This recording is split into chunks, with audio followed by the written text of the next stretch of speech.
In this video, you'll learn how to remove a team member from a Slack workspace.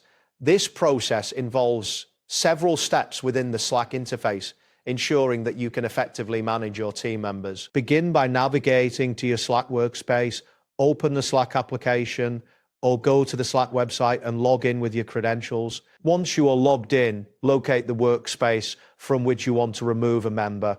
This will typically be displayed on the left sidebar of the interface, showing the name of your workspace. Next, click on the admin option. This can usually be found in the sidebar or under your workspace name at the top left corner. Selecting admin will take you to the administrative controls for your workspace, where you can manage members and settings. After that, look for the Manage Members option. This section provides a list of all the members currently in your workspace.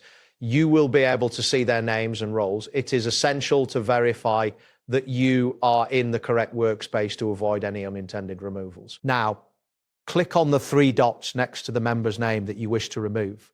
This action will open a drop-down menu with several options related to that member's account.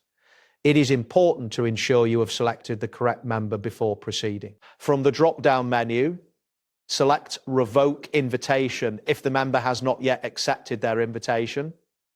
If the member is already active, you will want to choose the option to deactivate their account. This distinction is crucial as it determines the next steps you need to follow. In the next prompt, you will see a message asking if you want to deactivate the user. Read this message carefully as it outlines what will happen when you deactivate the account. It is important to understand that deactivating an account will prevent the member from signing in to the workspace. You will also see notifications indicating that the member's messages and files will still be accessible in Slack even after the account is deactivated. This is an important consideration for team continuity and record keeping. Finally, click on the Deactivate button to confirm your action.